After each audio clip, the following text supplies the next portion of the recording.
அஸ்ஸலாமு அலைக்கும். Welcome to top kitchen. இப்போ நம்ம இந்த மீனில் காணாங்கத்தை மீன், பாறை மீனில் பாங்காங்கிற ஒரு மீன் செய்ய போகிறோம், ஒரு கறி செய்ய போகிறோம். இந்த கறி ரொம்ப டேஸ்ட்டாக இருக்கும், செஞ்சு பாருங்கள். இதுக்கு பேர் பாங்கான், மீன் பாங்கான். செஞ்சு பாருங்கள். எப்படி செய்கிறதுங்கிறத வாங்க போய் பார்க்கலாம்.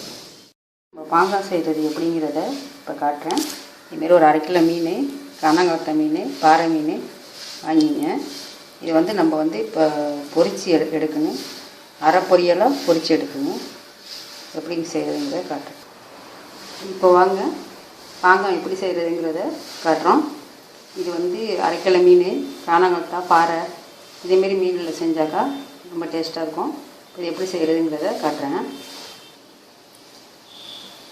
1 ஸ்பூன் மிளகாய்த்தூள், மஞ்சத்தூள் 1/4 ஸ்பூன், ஜீரகத்தூள் 1/4 ஸ்பூன், மிளகுத்தூள் 1/4 ஸ்பூன், உப்பு தேவையான அளவு போட்டுங்க.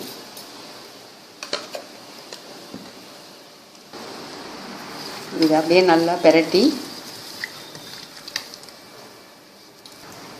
இதுமாரி பெரட்டி அரை பொரியலாக பொரித்து எடுத்துக்கணும். நல்லா பொரியக்கூடாது, அரை பொரியலாக பொரித்து எடுத்துக்கணும். இதேமாரி மீனை வந்து அரை பொரியலாக பொரித்து எடுத்துக்கணும்.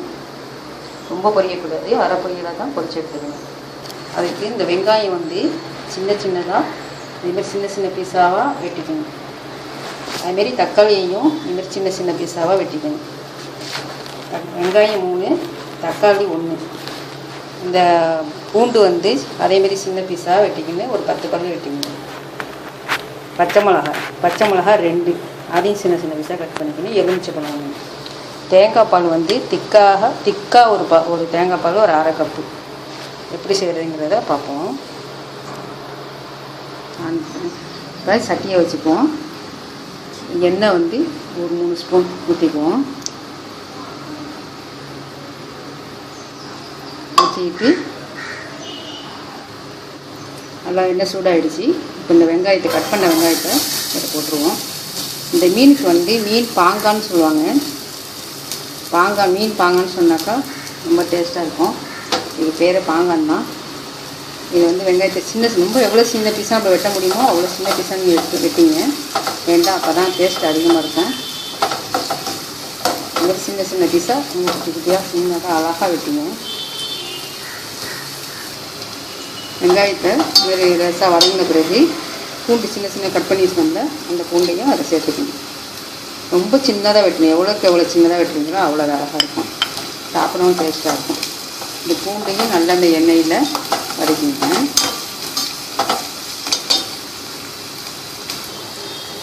நல்லா வெங்காயம் வதங்கிடுச்சு. இப்போ வந்து நம்ம பச்சை மிளகாவை ஒரு 2 பச்சை மிளகாய், நம்ம காஞ்ச மிளகாய் தூள் போடக்கூடாது, பச்சை மிளகாய் மட்டும்தான் 2 இது சின்னதாக இதுமாரி கட் பண்ணிங்க. 2 இதை சின்னதாக கட் பண்ணிங்க. இதையே நல்லா வதக்கிங்க. தக்காளியை ஒரு தக்காளி போட்டால் போதும், அதுவும் நல்லா சின்னதாக வெட்டி அந்த ஒரு தக்காளியை போட்டுங்க. மீனுக்கு தக்க போடுங்க. மீன் நிறையா இருந்தால் 2 தக்காளி போட்டுங்க. இது கொஞ்சமாக ஒரு 7-8 மீன் இருக்குது, 1/2 கிலோ மீன் இருக்குது, அதனால் அதுக்கு தக்க நம்ம போடுறோம். இது வந்து நல்லா வதங்கணும். நல்லா வதங்கட்டும்.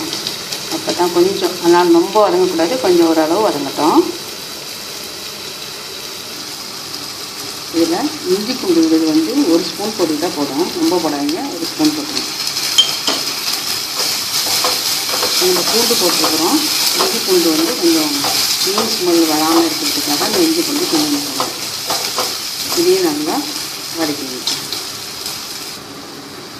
ஜீரகத்தூள் வந்து 1/2 ஸ்பூன், ரொம்ப போடக்கூடாது, 1/2 ஸ்பூன். மிளகுத்தூள் ஒரு 1/2 ஸ்பூன். இது 2 போட்டுங்க. தேவையான அளவு உப்பு, இதுக்கு தேவையான அளவு உப்பு போட்டுங்க. உப்பு போட்டு நல்லா வதக்கிங்க.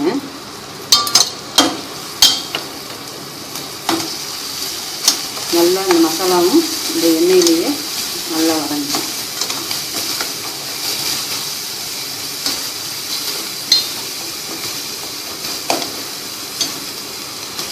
பிறகு நம்ம தேங்காய் பால் வச்சுனோம்ல, இந்த தேங்காய் பாலை இதில் ஊற்றணும்.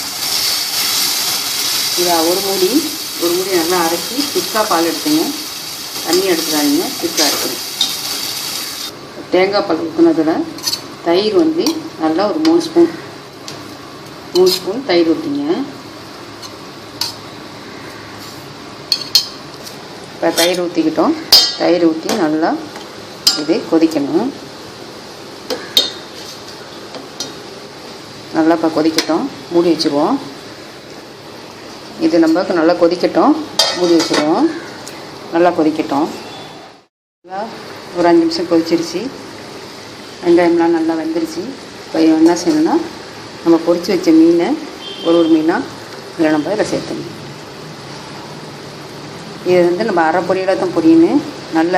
நல்லா பொரிய விட்டுறாதீங்க, அரை பொரியலாக தான் இது பொரியணும். இதுமாரி எல்லா மீனையும் இப்படி ஒன்று ஒன்றா அழகாக போட்டுருங்க. இது வந்து பிரண்ட மாதிரி தான் இருக்கும். நம்ம சாம்பாருக்கு கூட இதை சாம்பார் போட்டு தொட்டுக்கலாம், ரசம் வச்சு தொட்டுக்கலாம், சூப்பராக இருக்கும். இது அப்படியே வேகட்டும். இப்போ நல்லா கொதிச்சிடுச்சு. இது அப்படியே என்னன்னாக்கா இதை கொஞ்சம் அப்படியே பரட்டி போடுங்க. இந்த மீனை அப்படியே பரட்டி போடுங்க.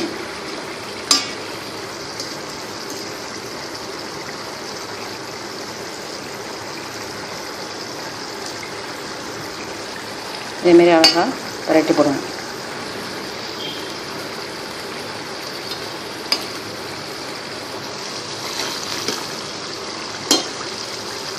பரட்டி போட்டு சிம்மில் வச்சுருங்க. ஒரு 5 நிமிஷம் அப்படியே அதை வற்றி போய் நல்லா பிரண்டு போயிருக்கும். அப்படியே கொஞ்சம் சிம்மில் வச்சுருங்க.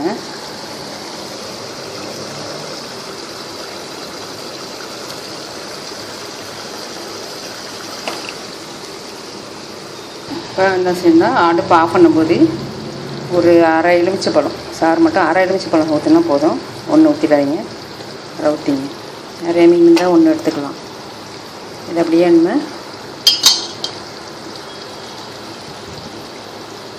இது அப்படியே பாங்காய் ரெடி ஆகிடுச்சு. இது சாப்பிட்றதுக்கு ரொம்ப டேஸ்ட்டாக இருக்கும். செஞ்சு பாருங்கள். இது மீன் பாங்கான்னு சொல்லுவாங்க. நல்லா டேஸ்ட்டாக இருக்கும். செய்து பாருங்கள்.